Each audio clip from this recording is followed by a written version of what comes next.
शुक्लांबरधरं विष्णुं शशिवर्णं चतुर्भुजं प्रसन्नवदनं ध्यायेत् सर्वविघ्नोपशान्तये।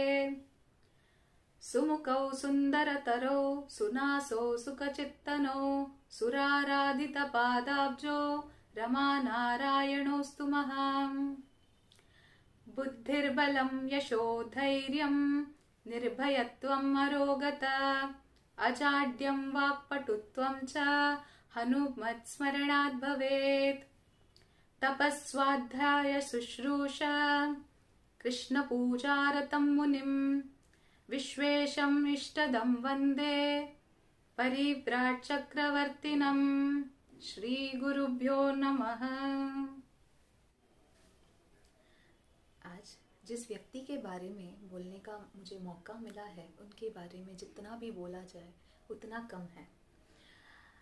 इन्होंने अपने जीवन काल में बहुत से सत्कर्म किए हैं। इन्होंने अपने जीवन काल में अपने व्यक्तित्व को उभारा है, सामाजिक और लौकिक और धार्मिक कार्य करके। इनके बारे में जितना कहा जाए उतना कम ही होगा, क्योंकि समंदर में जो पानी है, समंदर में हमें ऊपरी तल से पानी दिखाई देता है, लेकिन अगर गहराई से देखा जाए तो जितनी गहराइयाँ बढ़ती जाती है उतना ही अमूल्य रत्न जैसे हीरे मोती जवाहरात मिलते ही जाते हैं।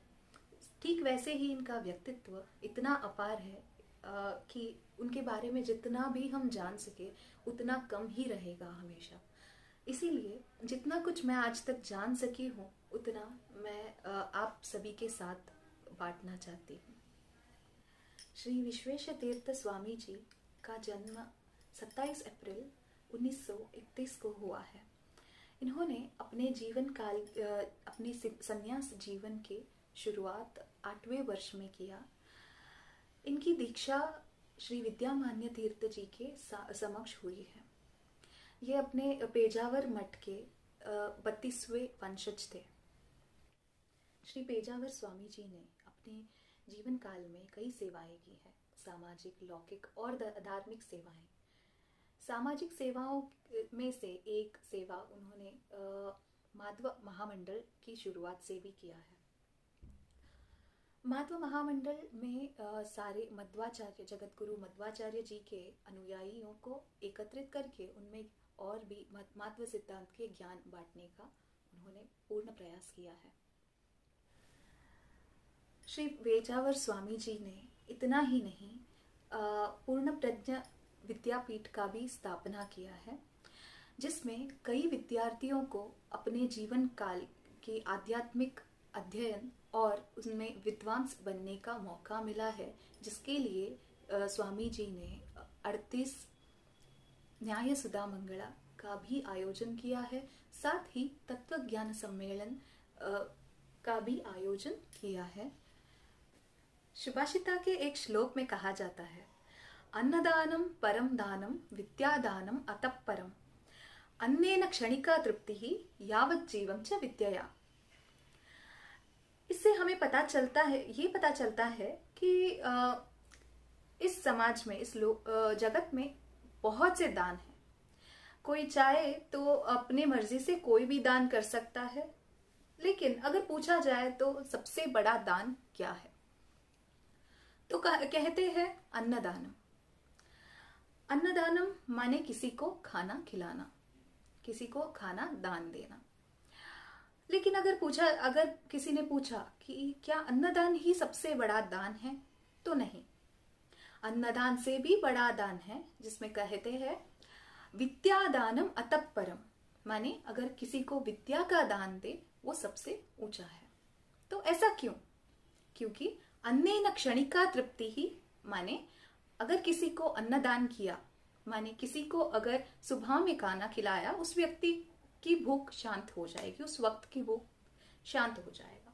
लेकिन जैसे समय बीतता जाएगा, जैसे सुबह से दोपहर होगा, दोपहर से शाम होगा, शाम से रात होगा, वैसे ही उस व्यक्ति को भूख तो जरूर लगेगा। इस श्लोक के अनुयायी हमारे पेजावर स्वामी जी भी रहे हैं। उन्होंने अपने जीवन काल में नित्य अन्नदान और नित्य विद्यादान किया है। इन्होंने अपने पूर्ण प्रज्ञा विद्यापीठ और कई सारे मठ में अन्नदान का व्यवस्था किया है और विद्यादान की भी व्यवस्थाएं की है। स्वामी जी ने कई क्षेत्र में अपना योगदान दिया है, जैसे शैक्षणिक विभाग में स्कूल, कॉलेज और मंडलियां, साथ ही आरोग्य वर्ग में हॉस्पिटल्स जिसमें गरीबों के लिए कम शुल्क में चिकित्साएं, और साथ ही धर्मशालाएं यात्रियों के लिए, तीर्थ यात्रियों के लिए खोले हैं। श्री पेजावर स्वामी जी के अनेक कथाओं और जीवन सारांशों से प्रेरित होकर एक कथा सुनाना चाहती हूँ। जीवन में जब कोई समस्या आए, जैसे सामाजिक हो या आध्यात्मिक हो, उससे कैसे निपटा जाए। जैसे स्वामी जी कहते हैं, अपाय से बचने का उपाय। एक छोटी सी नदी थी, उसमें 3 मछलियां आपस में दोस्त थे। उस नदी में कुछ मछुआरे आए, उन्होंने अपना जाल फेंका मछलियां पकड़ने की कोशिश में। इन 3 मछलियों में से एक मछली को आभास हुआ कि पानी का प्रवाह बढ़ रहा है, पानी में कुछ हलचल हो रहा है, उसका मतलब ये है कि कोई समस्या आ रही है।